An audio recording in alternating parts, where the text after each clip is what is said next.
The scorching sun beat down mercilessly on Melody Carter's tear-stained face as she stood trembling beside her husband in front of the saloon, her heart shattering into 1,000 pieces when she heard him say the unimaginable words. "She'll clear my debt, all of it." Arizona Territory, 1878. Melody had known that her husband of 3 years, Vernon Phelps, had a gambling problem, but she never imagined he would sink this low. At 23, she had already endured more suffering than most women twice her age. The daughter of a shopkeeper who had died of consumption when she was 17, Melody had married Vernon out of desperation rather than love, hoping for security and perhaps, eventually, affection. "Vernon, please," she whispered, her voice barely audible over the sounds of the bustling mining town of Silver Creek. "You cannot mean this." Vernon wouldn't meet her eyes. His once handsome face was now gaunt from drink and worry, his clothes hanging loosely on his frame. "Shut your mouth, woman. This is business between men." The debt collector, a ruthless man named Edgar Holloway who owned half the businesses in town including the largest saloon, looked Melody up and down like she was livestock at an auction. His thin lips curved into a cruel smile beneath his waxed mustache. "She's a pretty little thing, I'll give you that," Holloway said, circling her, "but hardly worth the $300 you owe me." Melody felt her knees weaken. $300. The sum seemed impossible more money than she had ever seen in her life. How had Vernon lost so much? "She can work it off," Vernon insisted. "She cooks, cleans, sews, does whatever is needed." His emphasis on the last words made Melody's stomach turn. People were starting to gather on the dusty Main Street, watching the spectacle unfold. Melody had never felt such humiliation. She had tried so hard to be a good wife, had endured Vernon's increasing cruelty and drinking, had patched their clothing and stretched every penny, and this was how he repaid her loyalty. "I don't need another housemaid," Holloway scoffed, "but I could use another girl in the saloon." "The miners get lonely." He reached out and grabbed Melody's chin, forcing her to look at him. "Can you smile, girl? Men don't pay for sad faces." Before Melody could respond, a deep voice cut through the tension like a knife. "Take your hands off the lady." The crowd parted as a tall, broad-shouldered man stepped forward. Dust clung to his worn leather boots, and his face was partially obscured by the brim of his hat, but Melody could see piercing blue eyes that seemed to burn with controlled fury. A gun belt hung low on his hips, the worn grip of his revolver suggesting it was more than just for show. "This is private business, mister," Holloway snarled, though he did release Melody's chin. "Move along." The stranger stepped closer, and Melody could now see his full face weathered from the sun, with a strong jaw covered in several days' worth of stubble. He couldn't have been more than 30, but there was an agelessness to his eyes that spoke of things seen and done that had aged him beyond his years. "How much does he owe you?" the stranger asked, his voice calm but commanding. $300, Holloway replied, curiosity now mingling with his annoyance. Without a word, the stranger reached into his vest and pulled out a leather pouch. He counted out several gold coins and paper bills. "Here's $300, he said, holding the money out to Holloway. "The debt's paid." Holloway's eyes widened at the sight of the money, but then narrowed suspiciously. "And what do you want for that generosity, cowboy?" The woman. Because if that's the case, the stranger cut him off by adding more money to the pile in his hand. "Here's another 300. "That's double what's owed." His voice hardened as he stared Holloway down. "And she's not for sale." A murmur ran through the gathered crowd. Vernon stepped forward, his face contorted with anger and confusion. "Now wait just a minute. If anyone's to profit from this, it should be, you've already sold your claim to her," the stranger said coldly.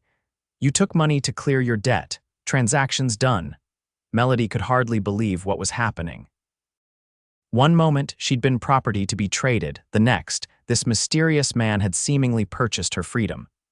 But why? Who was he? Fear and gratitude warred within her. She was saved from Holloway's saloon, but what did this stranger want with her? Holloway hesitated only a moment before greed won out. He snatched the money from the stranger's hand and quickly counted it. "Pleasure doing business with you," he said with a smirk.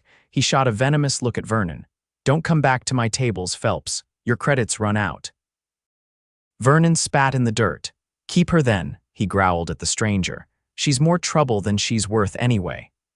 He turned and stalked away without even a glance at Melody, disappearing into another, smaller saloon down the street. The crowd, disappointed that the drama had concluded without more excitement, slowly dispersed. Melody stood frozen, staring at the tall stranger who had just paid $600 a fortune apparently to free her. "Madam," he said, finally addressing her directly. He removed his hat, revealing thick brown hair that curled slightly at the ends. "My name is Brody O'Malley. I have a ranch about 15 miles outside of town. I can offer you safe passage there and honest work if you've nowhere else to go. Or I can give you enough money to take the stage to wherever you'd like." Melody searched his face for any sign of deception or ulterior motives, but found only a straightforward intensity that was somehow both intimidating and reassuring. "Why?" she managed to ask, her voice barely a whisper. "Why would you do this for a stranger?" Brody O'Malley's expression softened slightly. "No decent man stands by while a woman is sold like cattle." He glanced at the saloon where Holloway had disappeared. "I've seen what happens to women in places like that. Wouldn't wish it on my worst enemy." Melody swallowed hard, reality crashing down on her. She was essentially alone in the world now. Her husband had abandoned her. She had no family, no money, and nowhere to go. Pride made her want to refuse this man's charity, but practicality won out. "What kind of work would I be doing at your ranch?" she asked cautiously. "My housekeeper left last month to get married. Place needs a woman's touch, cooking, cleaning, mending. I can pay fair wages." His eyes met hers directly. "You'd have your own room with a lock on the door." "No one will bother you there, Mrs." He paused, realizing he didn't know her name. "Carter," she said automatically, using her maiden name without even thinking about it. Melody Carter. She couldn't bear to use Vernon's name anymore, not after what he'd done. "Mrs. Carter," Brody acknowledged with a nod. "The offer stands, your choice." Melody glanced around the dusty street of Silver Creek. In the 3 years she'd lived here, she'd never made any real friends. The women of the town had always looked down on her because of Vernon's reputation, and the men had only ever seen her as Vernon's property. There was nothing for her here. "I'll come to your ranch, Mr. O'Malley," she said finally. "I'm grateful for the opportunity."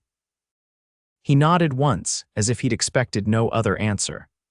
"My wagon's at the general store. I need to pick up some supplies, then we can head out. Do you need to collect any belongings?" Melody thought of the tiny shack she'd shared with Vernon, filled with his empty bottles and bitter memories. "There's nothing I need," she said firmly. "Very well." He settled his hat back on his head and gestured down the street. "Shall we?" As they walked toward the general store, Melody was acutely aware of the stares following them. By nightfall, everyone in Silver Creek would be talking about how Vernon Phelps had tried to sell his wife to settle a gambling debt, and how the rancher Brody O'Malley had paid double to save her.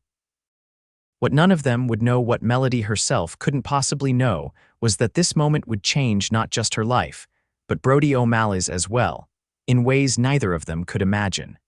The journey to Brody O'Malley's ranch took just over 3 hours. They traveled mostly in silence, the wagon rolling over uneven terrain as the town of Silver Creek faded into the distance behind them.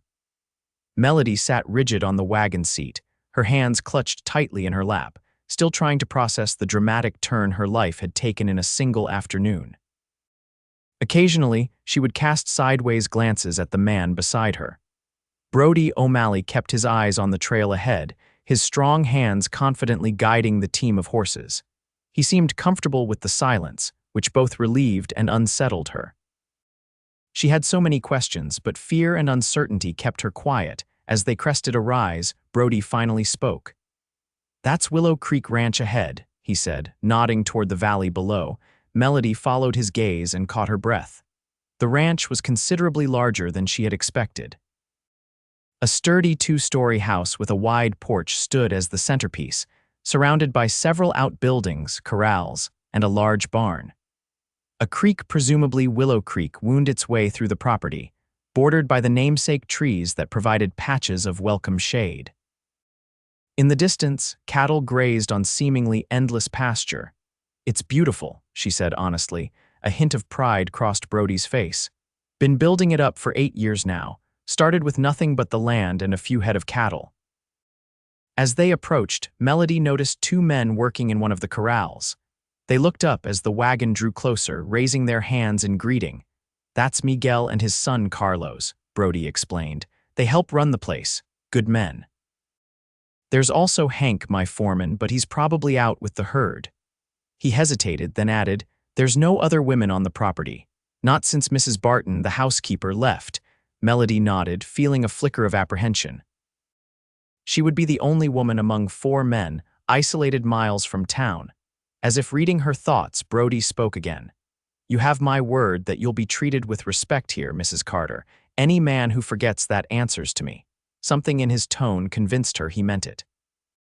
Brody O'Malley might be a stranger, but there was an integrity about him that Vernon had never possessed. They pulled up to the house, and Brody set the brake on the wagon.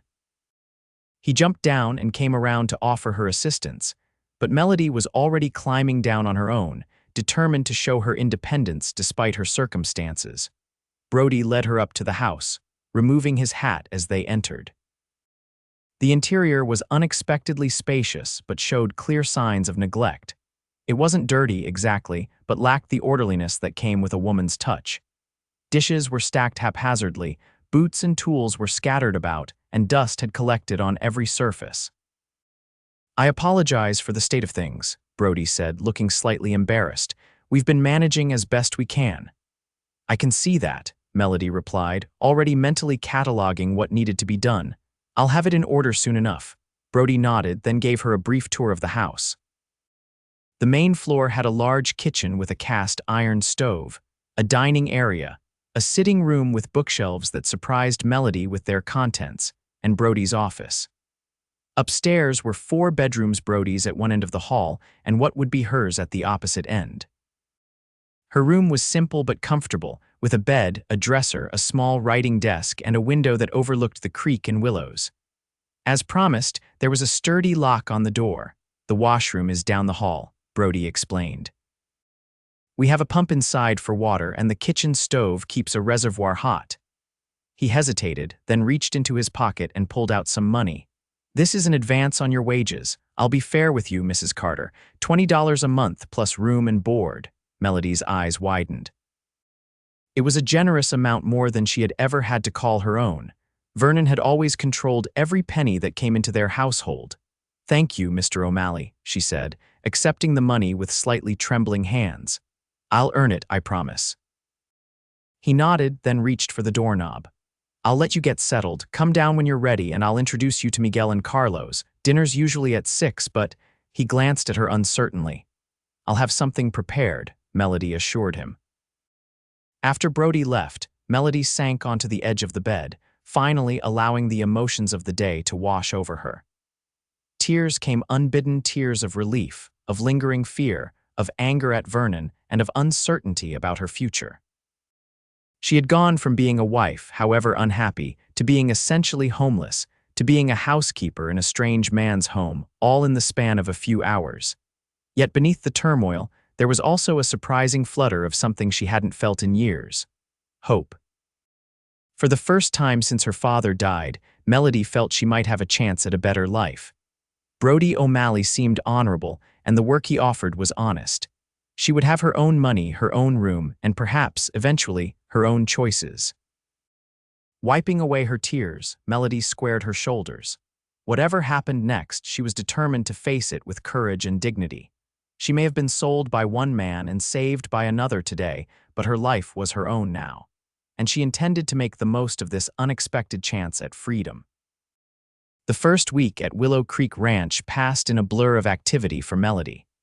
She threw herself into her work with a fervor born of determination to prove her worth, and to keep her mind too occupied to dwell on the traumatic events that had brought her here. The house underwent a remarkable transformation under her care. She scrubbed floors, washed windows, beat rugs, and reorganized the kitchen until everything gleamed. The men seemed both bewildered and grateful for the changes, especially when her cooking replaced their basic fare with hearty, flavorful meals. Brody's foreman, Hank Wheeler, had returned from checking on the distant herds the day after her arrival. A gruff, weathered man in his 50s with a limp from an old injury. He had initially regarded Melody with suspicious eyes, but her quiet efficiency and respectful manner soon won him over. By the end of the week, he was actually removing his hat when entering the house, something Brody mentioned he hadn't seen Hank do in years. Miguel Vasquez and his 19-year-old son Carlos were equally welcoming. Miguel had worked for Brody since the ranch's beginning and knew every inch of the property.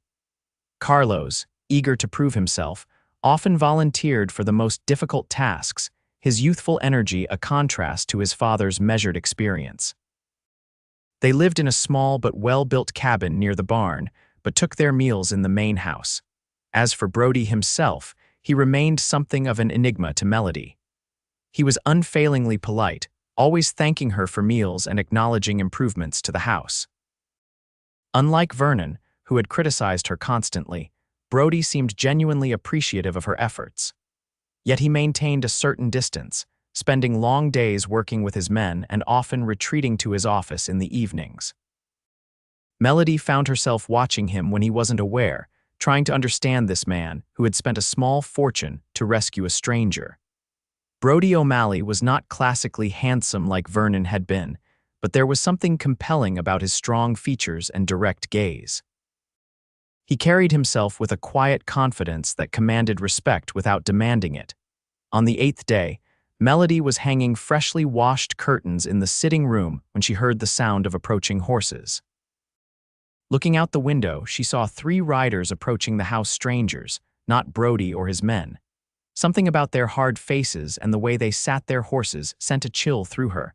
The door to Brody's office opened and he emerged, buckling on his gun belt. "Stay inside, Mrs. Carter," he said calmly, though his eyes were alert.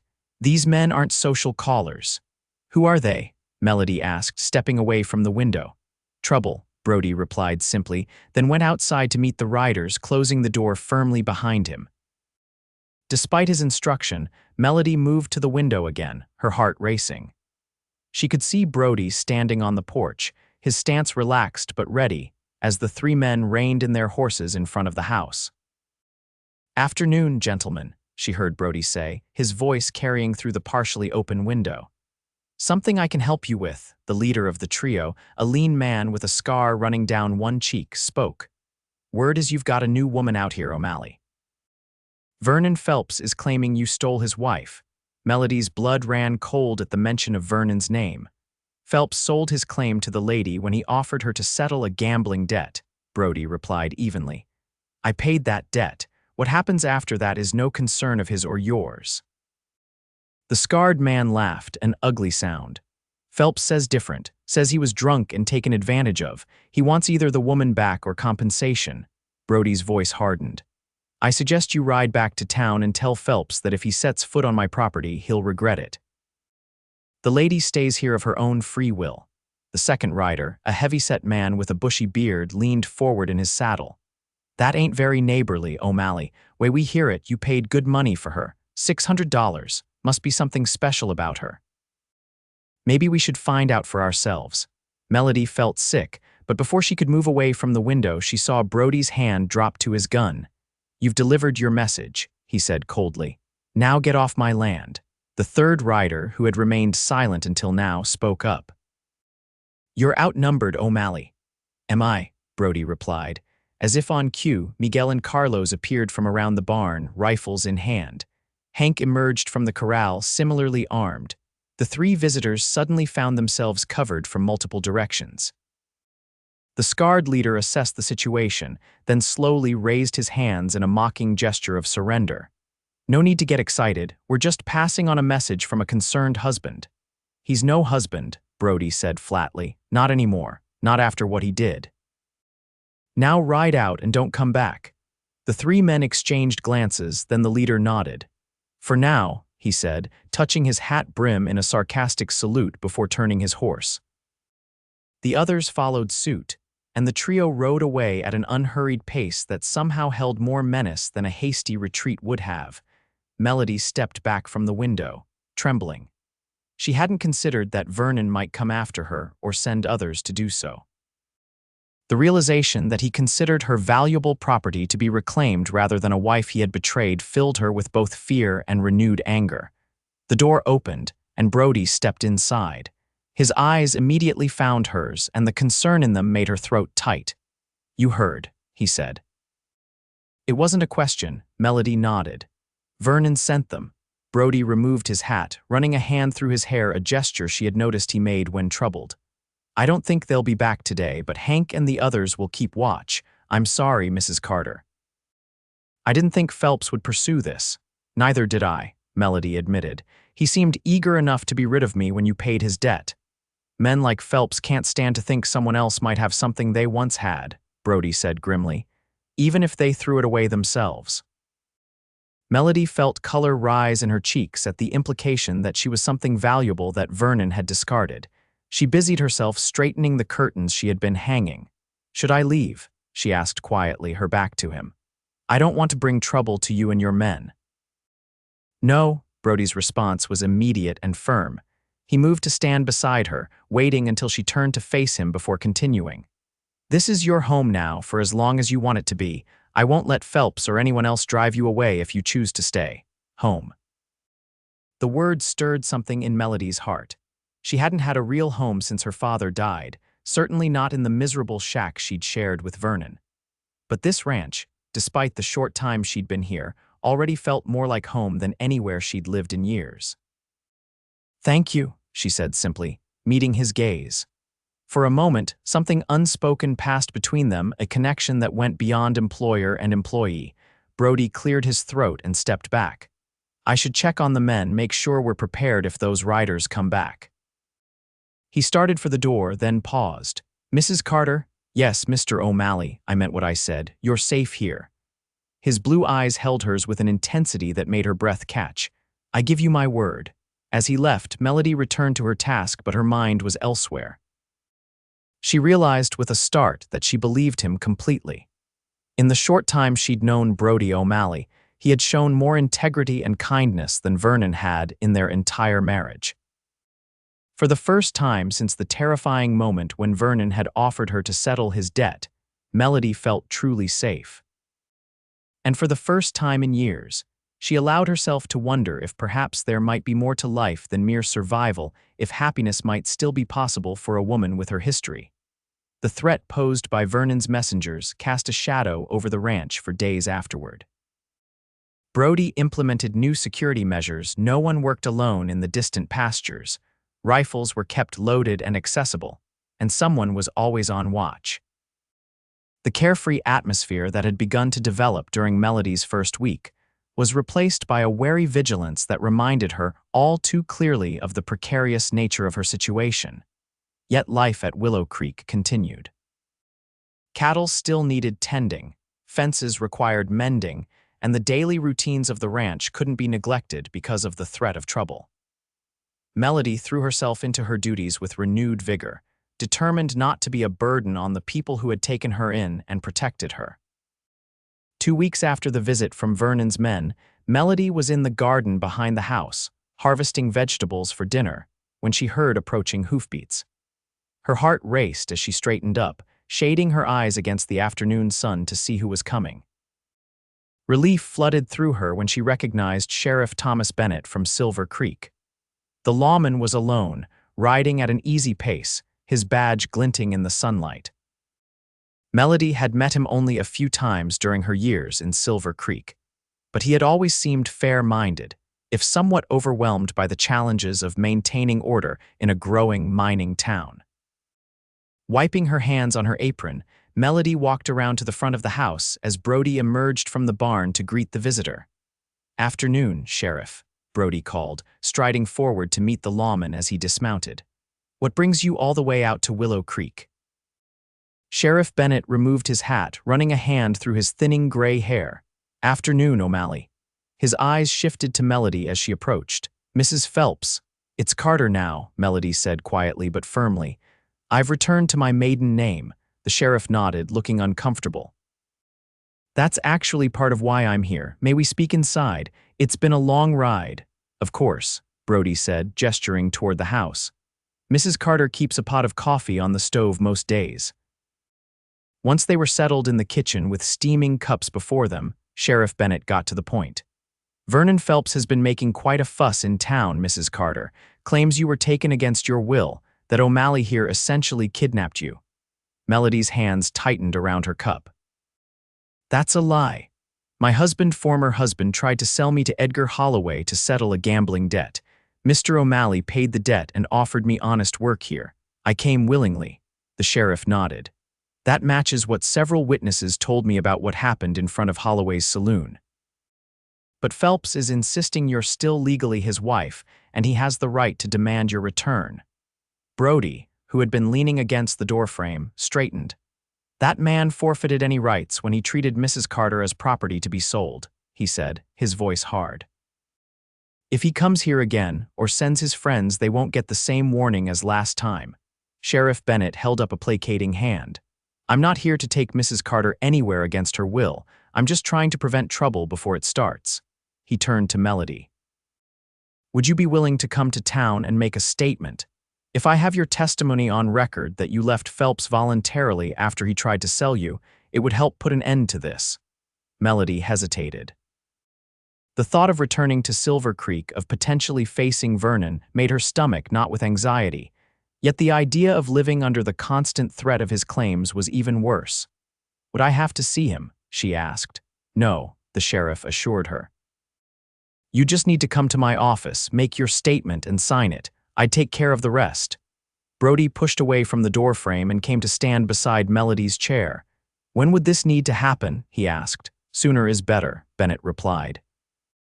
Phelps has been drinking heavily and making threats. I'd like to put a stop to this before it escalates further. Melody took a deep breath and nodded. I'll do it. Tomorrow, if that works. I'll accompany you, Brody said immediately. When Melody began to protest, he shook his head. It's not up for debate, Mrs. Carter. I won't have you facing this alone. The fierceness of his protection both moved and confused her. Once again, she found herself wondering why this man cared so much about what happened to her. Sheriff Bennett cleared his throat. There's one other thing you should know, he said, looking uncomfortable again. Phelps claims he has a legal document, a marriage certificate, that gives him certain rights. In the eyes of the law, you are still his wife, Mrs. Carter, regardless of what name you choose to use. The blood drained from Melody's face. She had known this, of course, but hearing it stated so baldly brought home the reality of her situation. In the eyes of the law, she was still bound to a man who had tried to sell her like livestock. Is there nothing that can be done? She asked, hating the quaver in her voice. Well, the sheriff said slowly, there are grounds for divorce in cases of abandonment or extreme cruelty. What Phelps did could certainly qualify as the latter. But divorces are complicated, expensive, and often difficult for women to obtain without substantial resources. Brody's hand came to rest on the back of Melody's chair, not quite touching her but close enough that she could feel his presence like a shield. Mrs. Carter will have whatever resources she needs, he said firmly. If you know of a good lawyer in the territory who handles such matters, I'd appreciate the recommendation. Sheriff Bennett studied Brody for a long moment, something like approval flickering in his weathered face. As a matter of fact, I do. Judge Harmon's daughter practiced law back east before joining her father out here. She's helped several women in difficult situations. I can arrange an introduction when you come to town. Thank you, Sheriff, Melody said, genuine gratitude in her voice. The prospect of legal freedom from Vernon was something she hadn't dared to hope for. After the sheriff departed, Melody stood in the doorway watching him ride away, her mind churning with thoughts of what the next day might bring. Brody came to stand beside her, his presence a solid comfort. You don't have to do this if you're not ready, he said quietly. We can find another way. Melody turned to face him, struck once again by the contrast between this man and the one she had married. Vernon had always made decisions for her, had never once considered her feelings or desires. But Brody consistently offered her choices, respected her agency even while offering his protection. I need to do this, she said with quiet determination. I can't live in fear of Vernon forever. If there's a chance to be legally free of him, I have to take it. Brody nodded, his blue eyes searching her face. "You're a brave woman, Melody Carter," he said softly. It was the first time he had used her given name, and the intimacy of it sent an unexpected warmth through her. "Not brave," she corrected him, looking down. "Just tired of being afraid." Gently, Brody reached out and tilted her chin up until she met his gaze again. "That's what courage is," he said, "facing your fears anyway."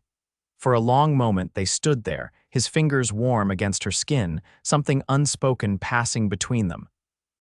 Then Brody stepped back, clearing his throat. "We should leave at first light tomorrow," he said, his tone returning to its usual businesslike manner.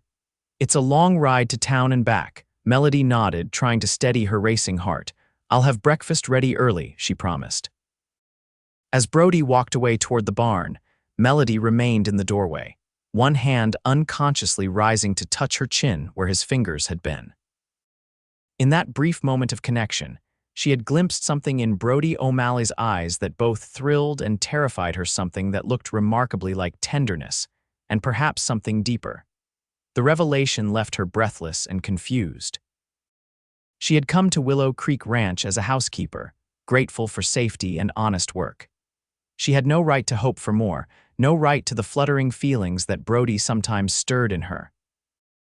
And yet, as she watched his tall figure disappear into the barn, Melody couldn't deny the truth that was slowly taking root in her heart. She was falling in love with Brody O'Malley. The journey to Silver Creek the next morning began in silence. Melody sat beside Brody on the wagon seat, her best dress freshly pressed, covered by a warm shawl against the early morning chill. She had slept poorly, her dreams haunted by Vernon's sneering face and the uncertainty of what awaited her in town. As the sun rose higher, bathing the landscape in golden light, Brody finally broke the silence. "You look nice," he said, the compliment sounding almost awkward coming from him. Melody felt her cheeks warm. "Thank you. I thought I should look respectable for the sheriff and the lawyer." Brody nodded. "Miss Harmon will be impressed, I'm sure. From what I've heard, she's quite formidable herself." "Have you met her before?" Melody asked, grateful for the distraction of conversation. "Once, at a town meeting about water rights. She represented some of the smaller ranchers against the mining companies." A slight smile crossed his face. "She won." The mental image of a woman lawyer standing up to powerful mining interests intrigued Melody. "I hope she'll take my case." "She will," Brody said with certainty. "And if money's an issue, don't worry about that." Melody frowned. "Mr. O'Malley, you've already done too much. I can't accept. Consider it an advance on future wages," he interrupted. "Or a loan if your pride demands it, but don't let financial concerns stop you from seeking your freedom." She studied his profile as he kept his eyes on the trail. "Why are you doing all this for me?" she asked softly, the question that had been burning in her mind for weeks finally spoken aloud. Brody was quiet for so long that Melody thought he might not answer. When he finally spoke, his voice was low and tinged with an emotion she couldn't quite identify. "When I was 16, my mother died. My father had been gone for years, ran off when I was just a boy. After her death, my sister Mary and I had no one. She was 18, beautiful, smart." His hands tightened on the reins. "A man named James Blackburn offered to marry her. He was much older but well off, and Mary thought it was our salvation.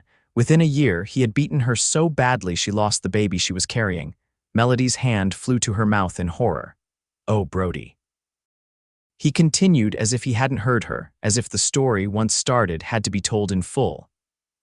"I was working as a ranch hand by then. When I found out what had happened, I went to get her, to bring her home with me, but Blackburn wouldn't let her go. Said she was his wife, his property by law." His jaw clenched. He was right about the law. No one would help us. Mary died that winter from pneumonia, though I've always believed it was the years of abuse that really killed her. "I'm so sorry," Melody whispered, understanding now the depths of his determination to help her. Brody finally turned to meet her eyes. "When I saw what was happening to you in front of that saloon, when I heard your husband trying to sell you, I saw Mary all over again. I couldn't save her, but I could save you." The rawness of his pain and the fierceness of his protective instinct moved Melody deeply. Impulsively, she reached out and placed her hand over his on the rein. "You did save me, Brody, and I will never forget that." He looked down at their hands, then back at her face. Something shifted in his expression, a softening, a vulnerability he rarely allowed himself to show. "I started helping you because of Mary," he said quietly, "but that's not why I continue to do so." Before Melody could ask what he meant, Brody nodded toward the horizon, where the buildings of Silver Creek had come into view. "We're almost there. Are you ready?" The moment of intimacy passed, but Melody felt something had fundamentally changed between them. Brody had shared a piece of his soul with her, revealing the painful past that had shaped him into the man he was today. And in doing so, he had given her a gift more precious than the money he had spent to free her. He had given her his trust.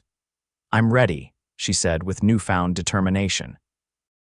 Whatever awaited her in Silver Creek, she would face it knowing she wasn't alone. The town of Silver Creek appeared busier than Melody remembered. New buildings had sprung up in the few weeks she'd been gone, a testament to the booming silver mines that gave the town its name and livelihood. As they drove down the main street, Melody was acutely aware of the stares and whispers that followed them. News traveled fast in small towns, and everyone knew the story of how Vernon Phelps had tried to sell his wife. Brody guided the wagon to the hitching post in front of the sheriff's office, then came around to help Melody down. As her feet touched the ground, she saw a familiar figure emerge from the saloon across the street, Vernon. Even from a distance, Melody could see he was drunk, swaying slightly as he steadied himself against the saloon's porch rail. Their eyes locked, and his face contorted with a mixture of rage and triumph. "There she is," he shouted, pointing an unsteady finger at Melody. "My wayward wife, returning to the scene of her crime." Several passers-by stopped to watch the unfolding drama. Melody froze, the sound of Vernon's voice sending a wave of nausea through her. Brody stepped in front of her protectively, one hand moving to the gun at his hip. "Go inside," he said to Melody, his voice low and urgent. "I'll handle this." But before either of them could move, Sheriff Bennett emerged from his office, alerted by the commotion. "That's enough, Phelps," he called sharply. "Mrs. Carter is here on legal business.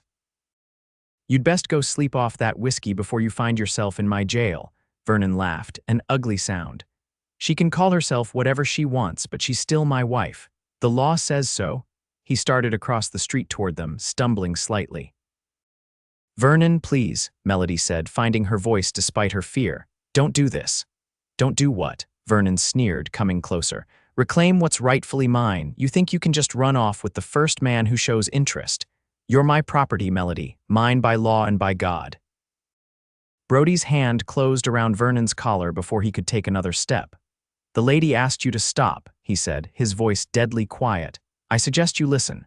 Vernon struggled against Brody's grip, his face purpling with rage. "Take your hands off me, you thieving bastard. You stole my wife."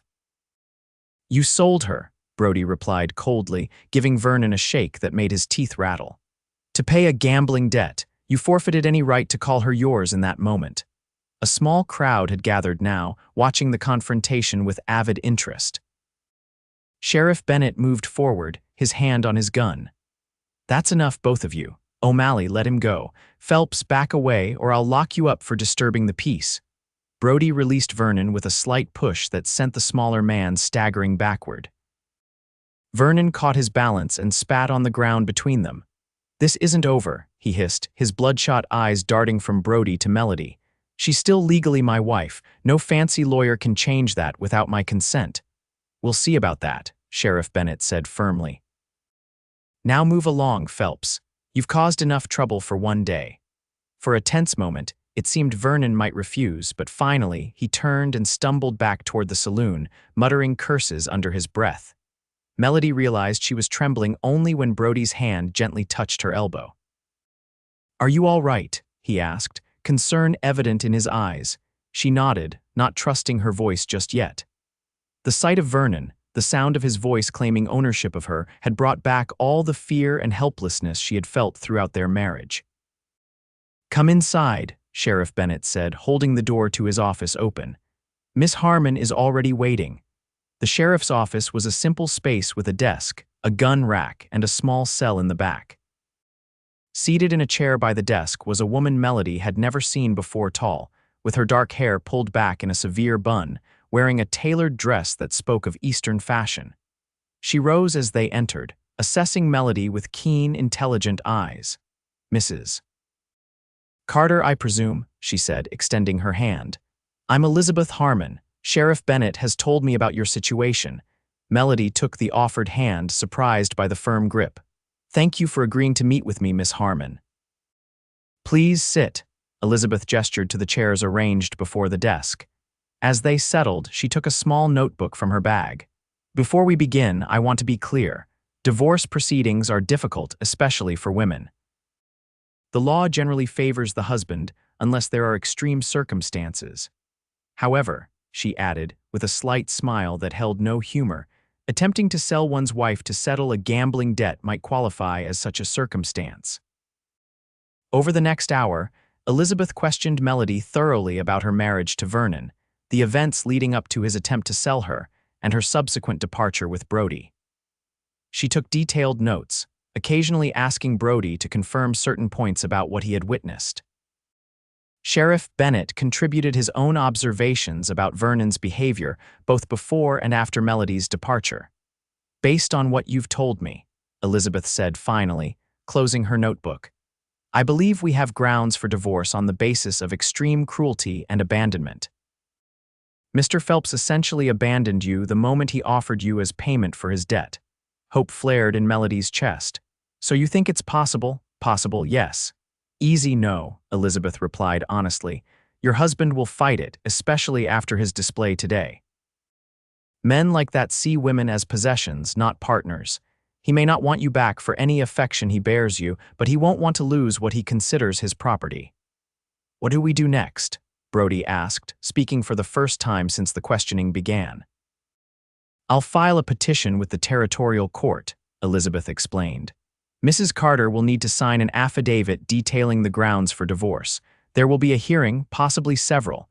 Mr. Phelps will have the opportunity to contest the divorce. And if he does—" Melody asked, her earlier hope diminishing. Elizabeth's expression was resolute. "Then we fight. I've helped women in worse situations than yours obtain their freedom, Mrs. Carter. It won't be easy or quick, but if you're determined, we can succeed." "I am determined," Melody said firmly. "Whatever it takes," Elizabeth nodded approvingly. "Good. As for my fee, I'll take care of it," Brody interjected. Elizabeth turned her assessing gaze on him. "Mr. O'Malley, while I appreciate your generosity, I need to be clear about something. If you are providing financial support to Mrs. Carter during these proceedings, it could complicate matters. Mr. Phelps or his lawyer, if he obtains one, could argue that you have an improper interest in the outcome." Melody felt heat rise to her face at the implication. "Mr. O'Malley is my employer," she said quickly. "He's helping me as a friend." Elizabeth's expression softened slightly. "I understand, Mrs. Carter, but the court may see things differently. The appearance of impropriety can be as damaging as impropriety itself in these cases. What do you suggest?" Brody asked, his voice carefully neutral. "Discretion," Elizabeth replied simply. "Mrs. Carter should continue her employment with you. Her need to support herself strengthens her case for independence. But I would advise against any appearance of closer relations until the divorce is finalized." The subtle warning was clear. Any hint of romantic involvement between Melody and Brody could jeopardize her chances of obtaining a divorce. Melody nodded, avoiding Brody's gaze. The feelings that had been growing within her for this man would need to remain hidden, not just from the world but perhaps from Brody himself. "I understand," she said quietly. As they left the sheriff's office an hour later, the affidavit signed, and the first steps toward divorce initiated, Melody felt both lighter and heavier. Freedom from Vernon was now a real possibility, not just a distant dream. But the path to that freedom would be challenging, and the warning about her relationship with Brody had struck a chord she hadn't been ready to acknowledge fully, even to herself. "Shall we head back to the ranch?" Brody asked as he helped her into the wagon. Melody hesitated. "Actually, if you don't mind, I'd like to visit the general store first. I haven't had a chance to purchase any personal items since." She trailed off, not wanting to finish the sentence. Brody nodded in understanding. "Take all the time you need. I have some business at the bank anyway." As Melody made her way to the general store, she couldn't help but wonder what the coming months would bring. Her future was uncertain, but for the first time in years, it held the promise of true freedom from Vernon, freedom to make her own choices, perhaps even freedom to love. But that last freedom, she reminded herself as she entered the store, would have to wait. For now, her focus had to be on securing her legal independence. Only then could she allow herself to explore the feelings that Brody O'Malley had awakened in her heart. The weeks that followed Melody's visit to Silver Creek brought changes to life at Willow Creek Ranch. Elizabeth Harmon sent word that the divorce petition had been filed with the territorial court, and a hearing date was set for 6 weeks hence. The lawyer's letter advised Melody to continue documenting any encounters with or threats from Vernon, as they would strengthen her case for divorce. Brody increased security measures around the ranch, unwilling to take chances with Vernon's unpredictable nature. He also made more frequent trips into town, ostensibly on ranch business, but really to keep abreast of Vernon's activities and ensure Elizabeth had everything she needed to proceed with the case. Melody threw herself into her duties with renewed vigor, finding comfort in the routine of cooking, cleaning, and making the ranch house truly a home. The men appreciated her efforts Hank had taken to removing his boots before entering the house. Miguel brought her wildflowers for the table, and young Carlos eagerly volunteered to help with any heavy lifting she required. As for Brody, he maintained a careful distance, never referring to their conversation on the way to town or the warning Elizabeth had given them. He was unfailingly polite and appreciative, but the moments of personal connection became less frequent. Melody understood the necessity of this restraint, but it didn't stop her heart from aching when their hands accidentally brushed, or when she caught him watching her with an expression she couldn't quite decipher. One afternoon, about a month after their trip to Silver Creek, Melody was in the garden harvesting late summer vegetables when she heard the sound of an approaching wagon. Setting down her basket, she shaded her eyes against the sun to see who was coming. It wasn't anyone from the ranch, Brody, and the men were all out working the north pasture. As the wagon drew closer, Melody recognized Elizabeth Harmon at the reins, looking oddly out of place in her tailored dress on the dusty ranch road. She hurried to meet the lawyer as she pulled the wagon to a stop in front of the house. "Miss Harmon, this is a surprise," Melody said, helping the woman down from the wagon. "Is everything all right?" Elizabeth brushed dust from her skirt with a grimace. "I apologize for arriving unannounced, Mrs. Carter, but I have news that couldn't wait for a letter." Melody's heart raced. "Has something happened with the divorce petition?" "Let's go inside," Elizabeth suggested. "This may take some explanation." Once settled at the kitchen table with coffee, Elizabeth withdrew several papers from her bag. "Vernon Phelps has filed a counter petition," she said without preamble. "He's contesting the divorce on multiple grounds." Melody's hands trembled slightly as she set down her cup. "What grounds?" "He claims he was under the influence of alcohol when the incident at the saloon occurred, and therefore not responsible for his actions. He further claims that you abandoned him without cause, and that your living arrangements with Mr. O'Malley constitute adultery." "That's absurd," Melody exclaimed, color rising to her cheeks. "I am Mr. O'Malley's housekeeper, nothing more." Elizabeth held up a placating hand. "I know that, Mrs. Carter, but the court will require more than our word against his, which brings me to the reason for my visit." She hesitated, then continued. "Vernon Phelps has gained the support of Edgar Holloway. It seems they've struck a deal of some sort. Holloway is providing Phelps with a lawyer and financial backing." Melody felt a chill run through her. Holloway was one of the most influential men in Silver Creek, with connections throughout the territory. "Why would Holloway help Vernon?" "I suspect it has more to do with Mr. O'Malley than with you or Phelps," Elizabeth replied. "There's a history there that predates your arrival. Something about water rights and a parcel of land that Holloway wanted, but O'Malley purchased first." The news was troubling. Melody had known Vernon wouldn't give up easily, but the involvement of a powerful man like Holloway complicated matters significantly. "What does this mean for the divorce?" she asked quietly. Elizabeth squared her shoulders. It means we fight harder. Holloway's lawyer will try to delay proceedings, drag things out, make it as difficult and expensive as possible. They're hoping O'Malley will eventually decide you're not worth the trouble and withdraw his support. The blunt assessment stung, but Melody appreciated the lawyer's honesty. And if that happens, it won't, came a deep voice from the doorway. Both women turned to see Brody standing there, his hat in his hands, dust from the trail still clinging to his clothes. His expression was grim but determined. "Mr. O'Malley," Elizabeth acknowledged with a nod. "I was just explaining the developments in Mrs. Carter's case." "I heard enough," Brody said, stepping fully into the room. "Holloway thinks he can use Phelps to get back at me. It won't work." Elizabeth studied him carefully. "This could get messy, Mr. O'Malley. Expensive, too. Holloway's lawyer will drag out proceedings, file motion after motion. The costs could mount quickly." "Money isn't an issue," Brody replied firmly. "And Holloway should know better than to think I'll back down from a fight." Melody felt tears threatening. "I never meant to bring all this trouble to your door," she said softly.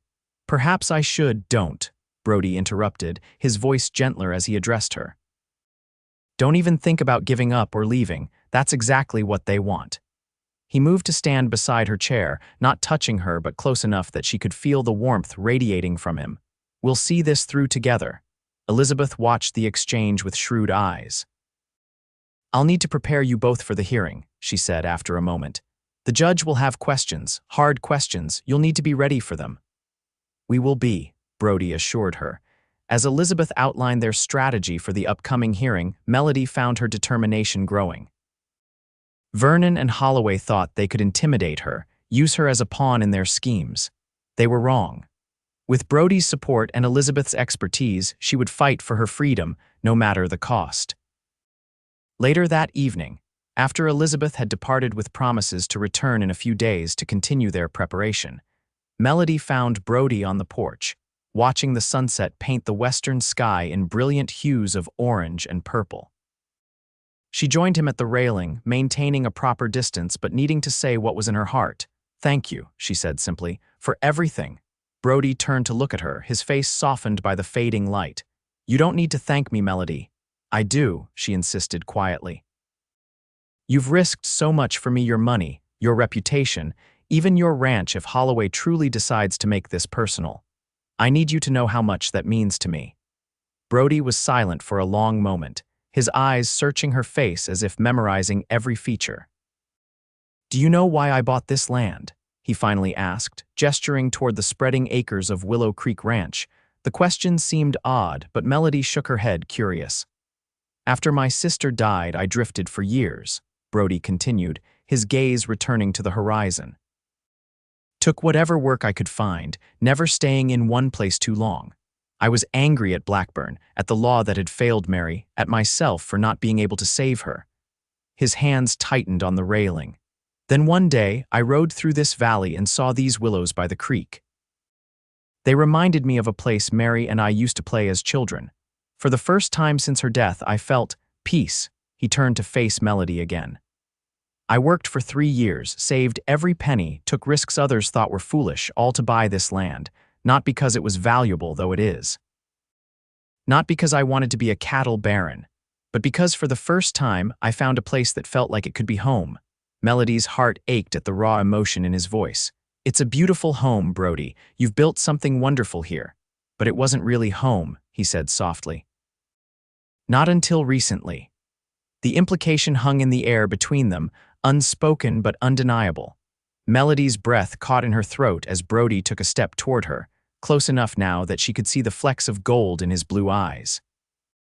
"I know what Elizabeth said about appearances," he said, his voice low and intense.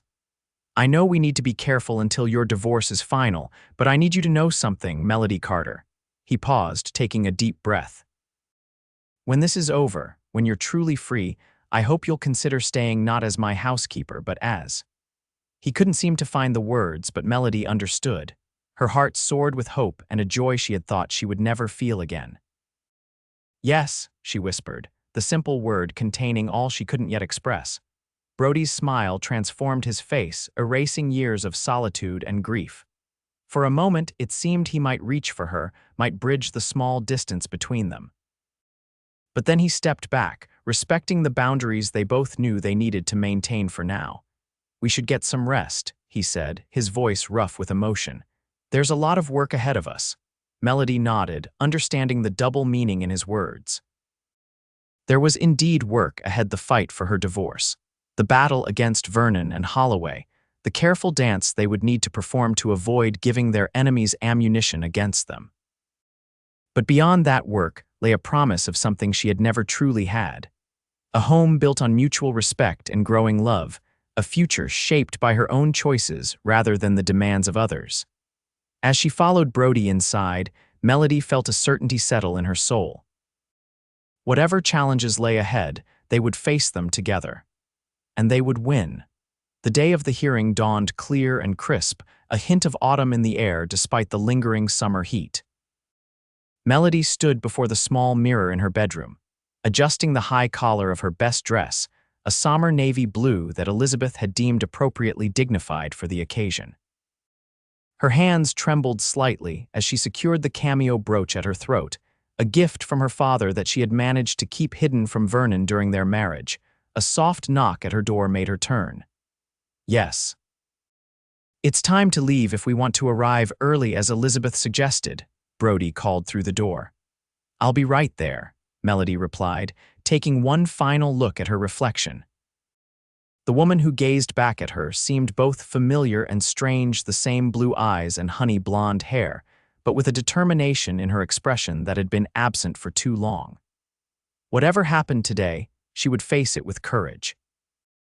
Downstairs, Brody waited by the door, dressed in his best clothes, a dark suit that emphasized the breadth of his shoulders, with a crisp white shirt and string tie. He had trimmed his beard and slicked back his hair, looking every inch the prosperous rancher rather than the hard-working cowboy she was accustomed to seeing.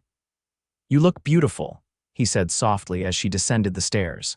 "Thank you," Melody replied, feeling a blush rise to her cheeks. "You look quite handsome yourself." A small smile touched his lips. "Let's hope the judge is as impressed." The journey to Silver Creek was conducted mostly in silence, each lost in their own thoughts about the day ahead. Elizabeth had prepared them thoroughly for what to expect. The hearing would be held in Judge Franklin Hayes's chambers rather than the open courtroom, a small mercy that would afford them some privacy from the town's gossips. Vernon would be present with his lawyer, a man named Martin Greeley, who had a reputation for aggressive tactics. Holloway would likely attend as well, though he had no official role in the proceedings. As Silver Creek came into view, Melody took a deep breath to steady her nerves. "I'm afraid," she admitted quietly. Brody's hand briefly covered hers where it rested on the seat between them. "I know," he said simply, "but you're not alone. Remember that." The town seemed unusually busy for a Tuesday morning. As they made their way down the main street toward the courthouse, Melody noticed groups of people gathered on the boardwalks, watching their progress with undisguised interest. Word of the hearing had clearly spread. "Ignore them," Brody murmured, noticing her discomfort. "They don't matter." Elizabeth was waiting for them on the courthouse steps, her expression grave. "Good, you're early," she said by way of greeting. "We need to review a few things before we go in." She led them to a small side room where they could speak privately. "Judge Hayes is fair but traditional," she explained. "He'll want to be convinced that the grounds for divorce are truly exceptional. Vernon's lawyer will try to paint you as an ungrateful, adulterous wife who abandoned her husband when times got difficult." Melody flinched at the harsh characterization, but Elizabeth continued relentlessly.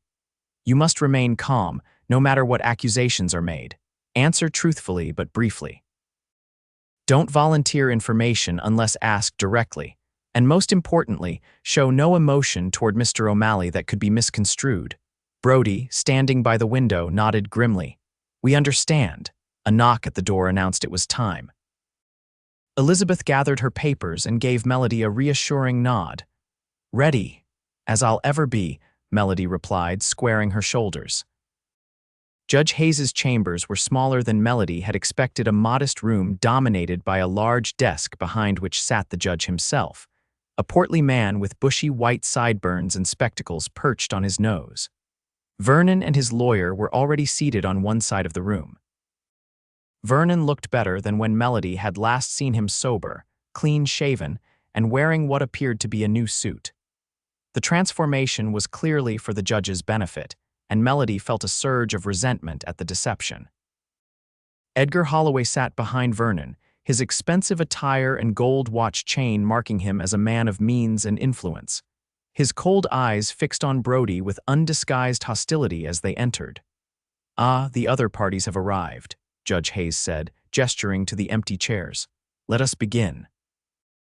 The proceedings started with formal introductions and a summary of the petition and counter-petition.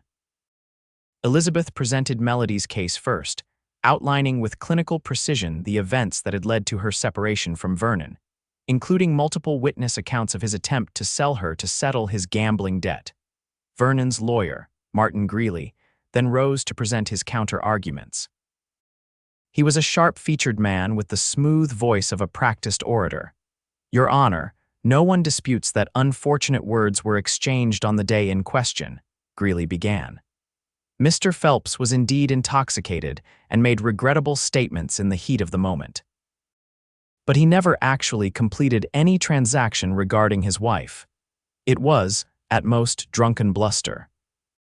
Melody's hands clenched in her lap as Greeley continued, systematically attempting to minimize Vernon's actions while emphasizing what he termed her hasty decision to abandon her marital vows and her improper living arrangement with a bachelor rancher. When it came time for testimony, Melody was called first. She approached the small witness chair positioned before the judge's desk, acutely aware of Vernon's eyes following her every move. After being sworn in, she faced Judge Hayes's penetrating gaze. "Mrs. Phelps," he began, using her married name despite Elizabeth's efforts to have her referred to as Mrs. Carter. "Please describe in your own words the events of July 12th of this year." Taking a deep breath, Melody recounted that terrible day Vernon's return to their home after an all-night gambling session, his announcement that he had lost everything, his dragging her to Holloway's saloon where he had offered her to settle his debt. She spoke clearly and calmly, just as Elizabeth had coached her, though inside she was trembling with the remembered humiliation and fear. "And what happened next?" the judge prompted when she paused. "Mr. O'Malley intervened," Melody explained. "He paid Vernon's debt to Mr. Holloway $300 and then paid an additional $300, stating that I was not for sale. Vernon took the money and left. He made no attempt to stop me when I departed with Mr. O'Malley. And you went directly to Mr. O'Malley's ranch." "Yes, Your Honor. He offered me employment as his housekeeper with fair wages and a private room." Greeley rose for cross-examination, his smile not reaching his eyes. "Mrs. Phelps, in the 3 years of your marriage, had you and your husband argued before?" "Of course," Melody replied cautiously. "Had he ever struck you?" "No." "Had he ever before suggested selling you or otherwise indicated he did not value your marriage?" Melody hesitated. "He had not suggested selling me, no, but he often belittled me, said I was worthless, a burden." Greeley waved this away as if it were insignificant. "Many couples exchange harsh words in the heat of argument, Mrs. Phelps. Would you not agree that your husband's suggestion in the saloon that day was simply another such heated moment, exacerbated by alcohol?" Elizabeth objected immediately. "Your Honor, Mr. Greeley is asking the witness to speculate on Mr. Phelps's state of mind." "Sustained," the judge ruled. "Rephrase your question, Mr. Greeley." Greeley's questioning continued, each question designed to minimize Vernon's actions or cast doubt on Melody's motives for leaving. Then came the questions she had been dreading.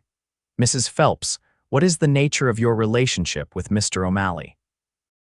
"He is my employer," Melody replied firmly.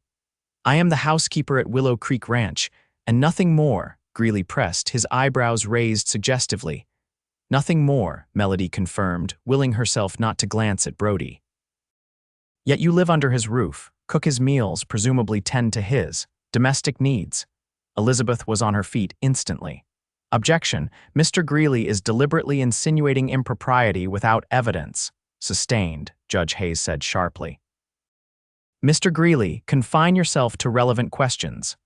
"My apologies, Your Honor," Greeley said smoothly, though his expression suggested no real contrition. Mrs. Phelps, are you aware that by leaving your husband's home without his permission, you have committed the legal offense of abandonment? I did not abandon my husband, Melody replied, her voice strengthening with conviction. He abandoned his responsibilities as a husband when he attempted to sell me to pay a debt. He made no attempt to prevent me from leaving with Mr. O'Malley. In fact, his exact words were, "Keep her then. She's more trouble than she's worth anyway." A murmur ran through the small room. Even Judge Hayes looked startled by the blunt recounting. Greeley quickly tried to recover, but the damage was done. When he had no further questions, Melody returned to her seat, feeling drained but oddly triumphant. Vernon was called next. Under Greeley's careful guidance, he presented himself as a remorseful husband whose momentary lapse in judgment had been cruelly exploited by a man with designs on his wife. He claimed to have been so intoxicated that he barely remembered the incident, and he expressed what seemed like genuine regret for his actions. "I love my wife, Your Honor," he said, his voice breaking slightly. "I made a terrible mistake, but I've changed. I haven't touched a drop of alcohol since that day. I just want her to come home." The performance was convincing, so convincing that Melody might have believed it herself if she hadn't lived with his lies for 3 years. She kept her expression neutral, though internally she was seething at his hypocrisy. During cross-examination, Elizabeth methodically dismantled Vernon's claims of reform. She produced records showing he had continued to frequent saloons in Silver Creek, testimony from merchants whom he still owed money, and statements from neighbors who had heard him threatening to teach Melody a lesson when he got her back. By the time Brody was called to testify, the tide seemed to be turning in their favor. Brody's account of the events matched Melody's exactly, and his calm, straightforward manner seemed to impress Judge Hayes. Greeley tried to suggest ulterior motives for Brody's intervention, implying he had coveted Melody and used the situation to his advantage, but Brody's unwavering testimony held firm. "I acted as any decent man would," he stated simply. "I couldn't stand by and watch a woman being sold like property, especially by her own husband." After several more witnesses, including Sheriff Bennett, who testified to Vernon's ongoing drinking and threatening behavior, Judge Hayes called for closing arguments. Elizabeth summed up their case concisely, emphasizing the exceptional cruelty of Vernon's actions and his subsequent lack of genuine remorse. Greeley countered with impassioned pleas about the sanctity of marriage and the importance of forgiveness, painting Vernon as a flawed but repentant husband deserving of a second chance. When both lawyers had finished, Judge Hayes removed his spectacles and rubbed the bridge of his nose tiredly. "I will need time to consider all the evidence and arguments presented today," he announced. "This is not a simple case. I will issue my ruling in 1 week.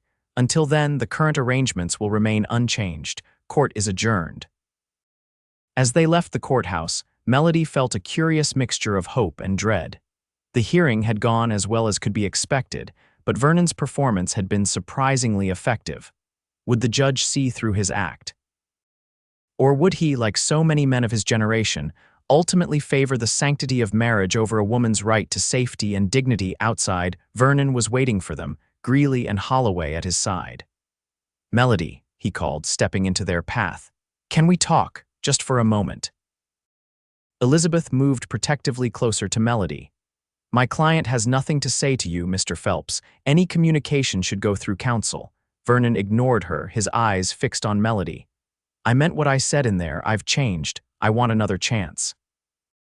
For a brief moment, Melody saw a flicker of the man she had once believed Vernon to be charming, seemingly sincere, full of promises. But she had learned to see beyond the facade to the selfishness and cruelty beneath. "No, Vernon," she said quietly but firmly, "there will be no more chances." Anger flashed in his eyes, so quickly that only Melody, who knew him too well, caught it before he masked it with an expression of wounded devotion. "You'll regret this, Melody," he said, his voice still gentle but with an undercurrent of threat. "When the judge rules in my favor, you'll come home with me, and things will be different." Brody stepped forward, his body tensing. "That's enough, Phelps." Holloway, who had been observing silently, now spoke. Careful, O'Malley. Threatening a man in front of the courthouse isn't wise. Neither is backing a man like Phelps in his schemes, Brody replied evenly. But then, you never were known for your wisdom, Holloway, just your greed. Holloway's face darkened. This isn't over, not by a long shot. No, Brody agreed, but it will be soon. He placed a hand lightly on Melody's back, guiding her around the three men. Let's go home. As they walked away, Melody could feel Vernon's eyes boring into her back. His words echoed in her mind. Things will be different. She knew exactly what he meant, and the knowledge strengthened her resolve. No matter what the judge decided, she would never return to Vernon Phelps. The week of waiting was the longest of Melody's life. She tried to lose herself in her work at the ranch, but the uncertainty of her future cast a shadow over every moment. Brody was equally tense, pushing himself and his men harder than usual as they prepared the ranch for the coming winter. They spoke little of the hearing or the impending ruling, as if by unspoken agreement they could hold the outside world at bay through silence. Yet Melody often caught Brody watching her with concern in his eyes, and she knew he was as anxious as she was about Judge Hayes's decision. Finally, the day arrived. Elizabeth had sent word that the ruling would be delivered at noon, and they should arrive at the courthouse by 11. The journey to Silver Creek was conducted in tense silence, broken only when they were nearly at the town limits. Whatever happens today, Brody said suddenly, his eyes fixed on the road ahead, I want you to know that you'll always have a place at Willow Creek. No one will force you to go back to him, not while I'm alive. The fierce protectiveness in his voice brought tears to Melody's eyes. Thank you, she whispered, but I pray it won't come to that. When they arrived at the courthouse, Elizabeth was waiting for them, her expression carefully neutral. The judge is ready to deliver his ruling, she said without preamble. Vernon and his lawyer are already inside. Judge Hayes's chambers seemed more crowded than before, tension thick in the air as they took their seats. Vernon sat rigidly beside Greeley, his eyes fixed on Melody with an intensity that made her skin crawl. Holloway was once again present, looking smug and confident. Judge Hayes entered and took his seat behind the desk, arranging several pages before him with deliberate slowness. When he finally looked up, his expression gave nothing away. After careful consideration of all testimony and evidence presented in this matter, he began formally, I have reached a decision regarding the petition for divorce filed by Melody Phelps, née Carter, against Vernon Phelps. Melody held her breath, her hands clenched so tightly in her lap that her nails dug painfully into her palms. The law of this territory, like most jurisdictions in our nation, holds that marriage is a sacred covenant not to be dissolved lightly, Hayes continued. Divorce is granted only in cases of extreme circumstances such as adultery, abandonment, or exceptional cruelty. He paused, looking directly at Melody. However, the law also recognizes that marriage is a contract premised on mutual respect and care. When one party fundamentally violates that premise, the contract may be considered void. Vernon shifted in his seat, his confidence visibly wavering. In the case before me, Judge Hayes went on, I find that Vernon Phelps's attempt to offer his wife as payment for a gambling debt, regardless of whether he was intoxicated or whether the transaction was completed, constitutes such a fundamental violation of the marital contract. The evidence supports Mrs. Phelps's claim that her husband effectively abandoned her in that moment, both legally and morally. Melody's heart soared with hope as the judge continued. Furthermore, I find no credible evidence of adultery or improper relations between Mrs. Phelps and Mr. O'Malley. The arrangement of employment appears to be exactly as they have testified, a legitimate business relationship conducted with propriety. Hayes fixed Vernon with a stern look. The counter-petition is therefore denied in its entirety.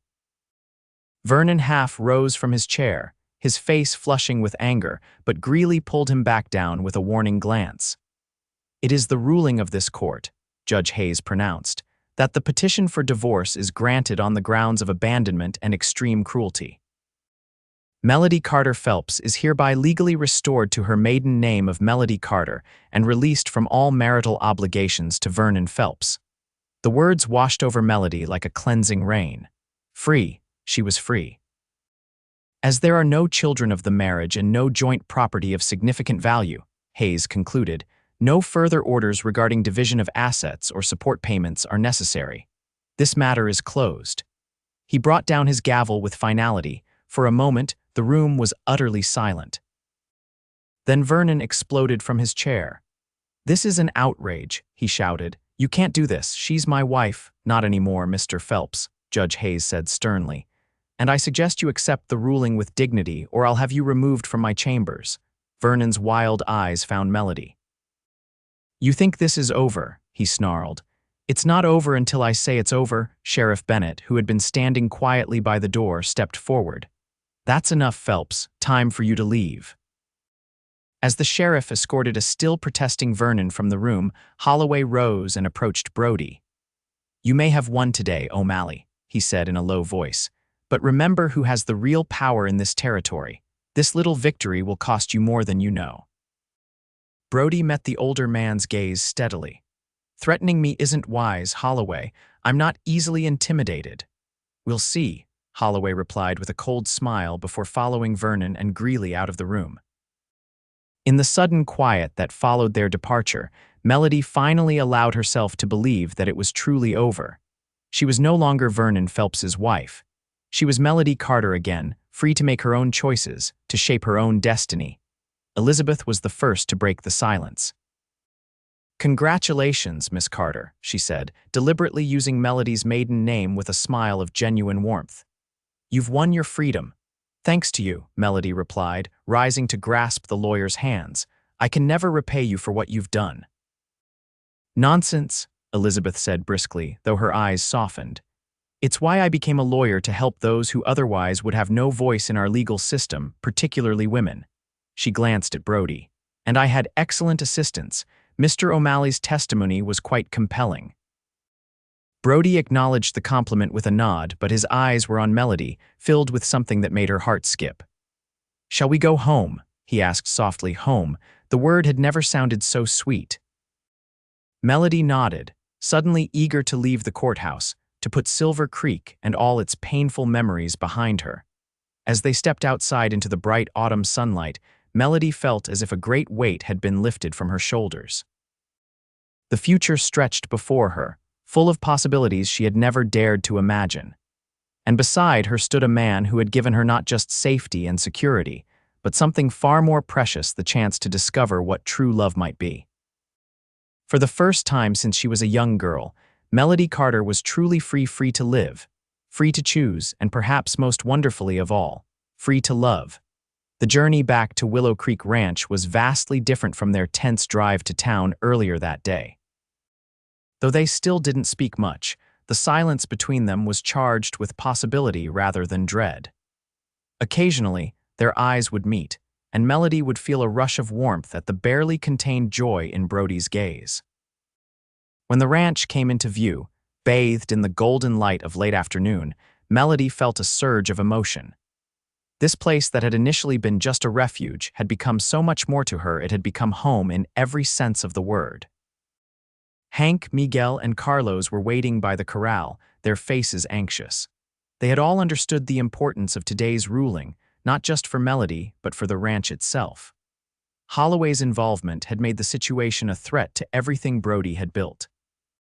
As Brody brought the wagon to a stop, the three men approached, questions in their eyes. Brody jumped down and offered his hand to help Melody, holding onto her a moment longer than necessary as their fingers touched. "Well?" Hank asked gruffly, his weathered face creased with concern. Brody's face broke into a rare, unreserved smile. "The divorce was granted. Miss Carter is a free woman." The men's reactions were immediate and heartfelt. Miguel removed his hat and offered a formal bow to Melody, his dignified gesture conveying more respect than words could have. Carlos whooped with delight, his youthful enthusiasm infectious. And old Hank, usually so reserved, actually smiled, the expression transforming his face. "That calls for a celebration," Hank declared. "I've been saving a bottle of good whiskey for a special occasion. Reckon this qualifies." "Indeed it does," Brody agreed, his hand coming to rest lightly on Melody's back. Why don't we all have dinner together tonight, in the main house? As the men dispersed to finish their chores before the evening meal, Brody turned to Melody. I hope that's all right. I should have asked before inviting everyone. Of course it's all right, Melody assured him. They're as much a part of this as you are. They've all made me feel welcome here. She hesitated, then added softly, they've all helped make this feel like home. Brody's expression grew serious, his eyes searching hers. And is that what it is to you now? Home? The question held layers of meaning that Melody couldn't pretend to misunderstand. This wasn't just about the ranch or her position here. It was about her feelings for Brody, feelings that had grown steadily despite their attempts to maintain proper distance during her divorce proceedings. Yes, she said simply, meeting his gaze with newfound confidence. It is. Something shifted in Brody's expression, a tension releasing that she hadn't fully realized was there. There's something I've been wanting to say to you, Melody, something I've been holding back until you were truly free. Her heart quickened at the intensity in his voice. What is it? But before he could continue, Carlos called from the barn, asking for help with a stubborn horse. Brody sighed, the moment broken. It can wait until after dinner, he said, though the look in his eyes suggested he'd rather not delay. We have all the time in the world now. The celebration dinner was a joyous affair. Miguel contributed a bottle of tequila from his homeland to complement Hank's whiskey, while Carlos regaled them with a comic retelling of his latest mishap with a particularly ornery steer. Melody had prepared a feast worthy of the occasion: roast beef with all the trimmings, fresh bread, and an apple pie that Hank declared was better than my mama used to make. God rest her soul. As the evening progressed, Melody found herself watching Brody, noting how relaxed he seemed among his men, how his quiet authority was tempered with genuine respect for them. This was a man who led by example rather than fear, who had earned loyalty through fairness and integrity. The contrast with Vernon couldn't have been starker. When the meal was finished and the dishes cleared away, Miguel produced a guitar that Melody hadn't known he owned. As his fingers coaxed a gentle melody from the strings, he began to sing in Spanish, his rich voice filling the room with a bittersweet song of love found after long searching. Melody didn't understand the words, but the emotion in Miguel's voice transcended language. She found herself blinking back tears, moved by the beauty of the moment and the journey that had brought her here from terror and humiliation on a dusty street to this warm kitchen, surrounded by people who genuinely cared for her. After Miguel finished his song to appreciative applause, Hank rose and stretched. Well, this has been mighty fine, but these old bones need rest. Good night, all. He nodded respectfully to Melody. Congratulations again, Miss Carter. You deserve your happiness. Miguel and Carlos soon followed suit, leaving Melody and Brody alone in the kitchen. For a moment, neither spoke, the silence between them comfortable yet charged with unspoken feelings. Thank you for tonight, Melody said finally, rising to collect the last of the glasses. It was perfect. Brody stood as well, coming to help her. You did all the work, he pointed out. The meal was incredible. I didn't mean just the food, Melody replied softly. I meant everything. Having everyone here celebrating together, it felt like family, Brody finished for her when she trailed off. Their eyes met across the table and Melody nodded. Yes, family. Brody set down the glass he was holding and took a step toward her. Melody, about what I wanted to tell you earlier. Her heart began to race as she saw the emotion in his eyes. Yes. When I first saw you that day in Silver Creek, standing there while your husband tried to sell you, something happened to me, Brody began, his voice low and intense. At first, I thought it was just anger at the injustice, or memories of what happened to Mary. But it was more than that. He moved closer, close enough now that she could see the flecks of gold in his blue eyes, could catch the scent of soap and leather that she had come to associate with him. I didn't believe in love at first sight, he continued. Thought it was nonsense from dime novels. But when I saw your courage that day, when I looked into your eyes and saw your spirit even in that terrible moment, something changed in me, changed forever. Melody's breath caught in her throat as Brody reached out to gently take her hands in his. I tried to keep my distance, to be honorable while you were still legally married. But every day, watching you rebuild your life, seeing your kindness with the men, your determination to make a place for yourself here, I fell more in love with you with each passing day. Tears welled in Melody's eyes at the raw honesty in his voice. Brody. I know it might be too soon, he hurried on. You've just gained your freedom after years of a bad marriage. The last thing you may want is another man making claims on your heart, so I'll understand if you need time or if you don't feel the same way. But I had to tell you, now that you're truly free to choose, I love you, Melody Carter. And if you'll have me, I want to spend the rest of my life showing you what real love looks like. The tears spilled over onto Melody's cheeks, but they were tears of joy rather than sorrow. I don't need time, she whispered. I've had weeks of watching you, of seeing the kind of man you are. I've had plenty of time to know my own heart. Hope blazed in Brody's eyes. And what does your heart tell you? That I love you too, Melody said simply. That I've been falling in love with you since that first day when you stood up for a stranger and said I wasn't for sale. You saw my worth when I had forgotten it myself. You gave me safety when I needed it most, but more than that, you gave me the space to find myself again.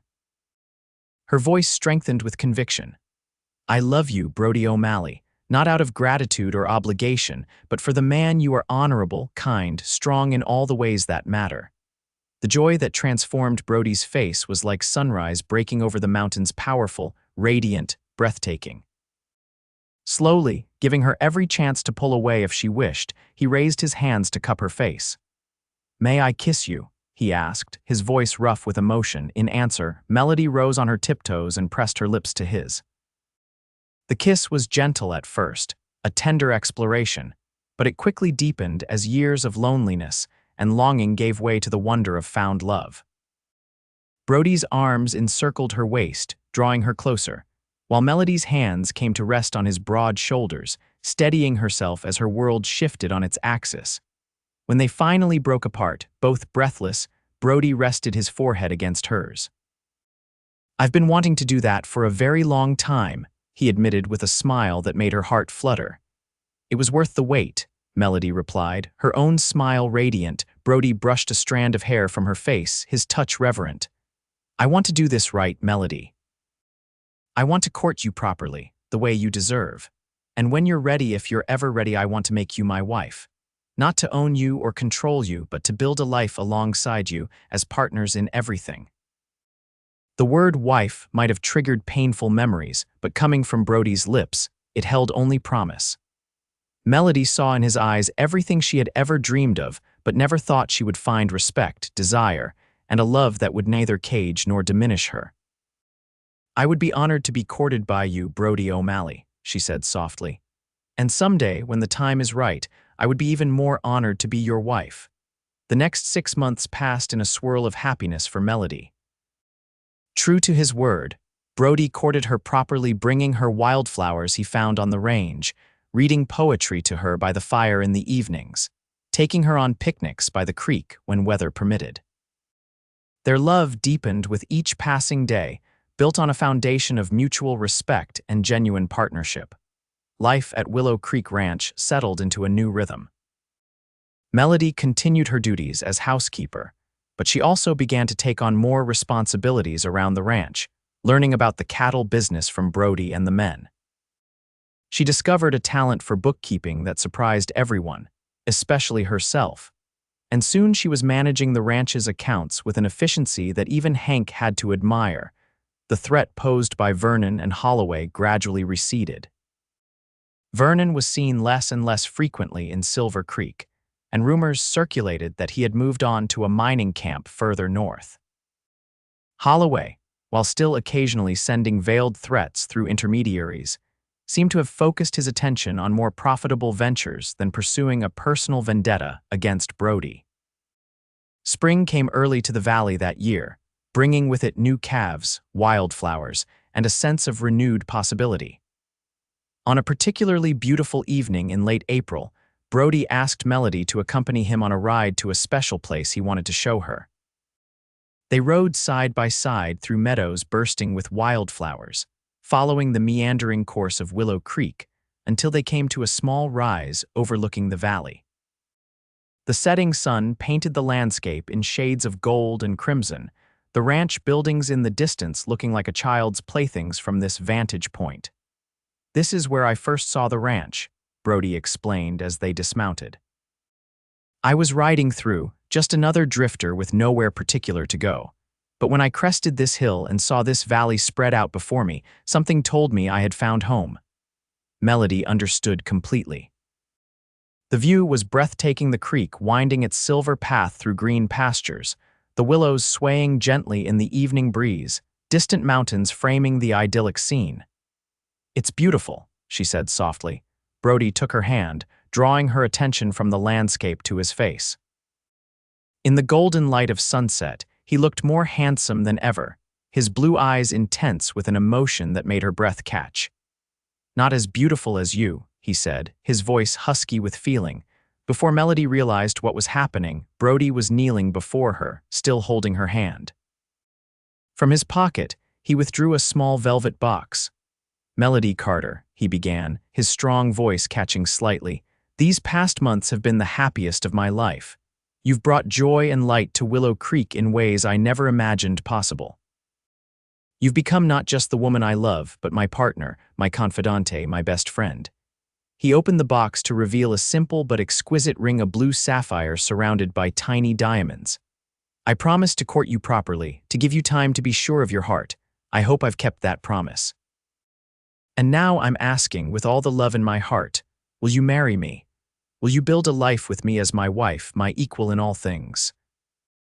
Tears of joy sprang to Melody's eyes as she gazed down at this good, honorable man who had saved her in so many ways, not just from Vernon, but from a life without real love.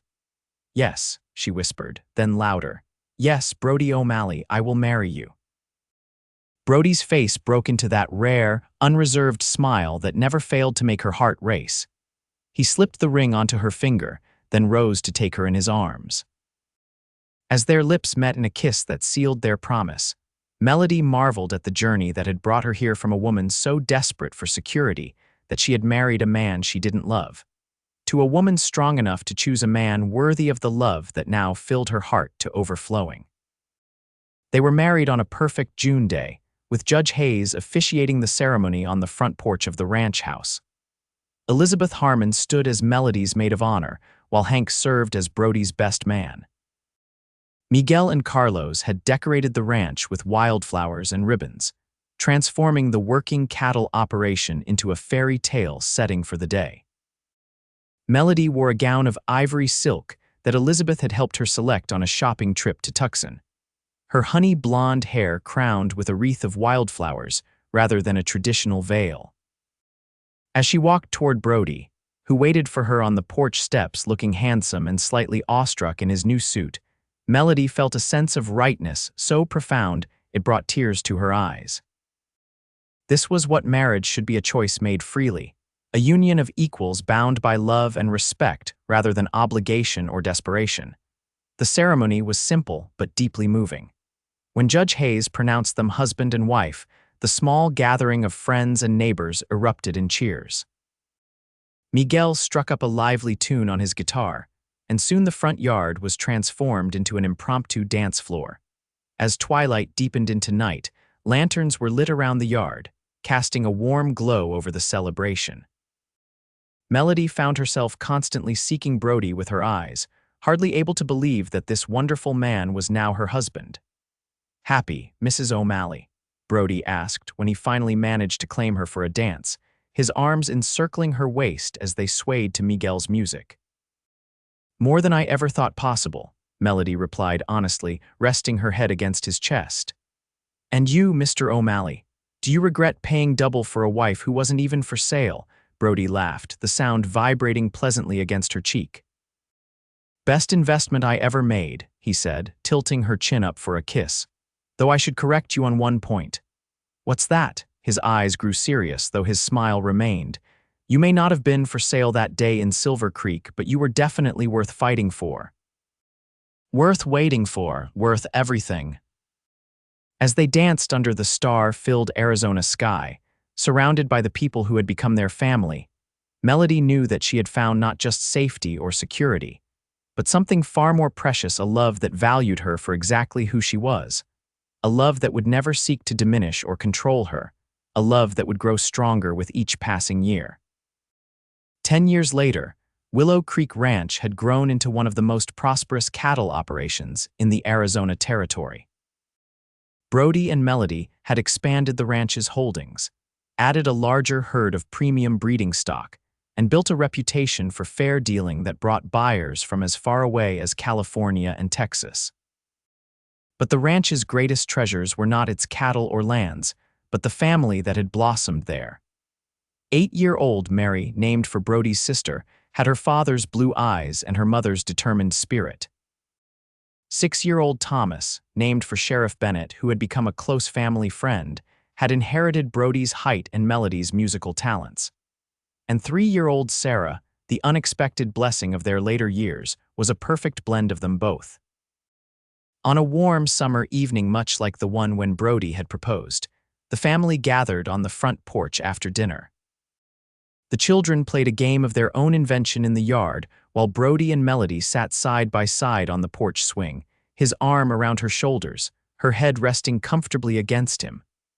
"Do you ever think about it?" Melody asked quietly, watching their children's antics with a smile. "That day in Silver Creek, how different our lives might have been if you hadn't been there." Brody's arm tightened around her. "Sometimes," he admitted.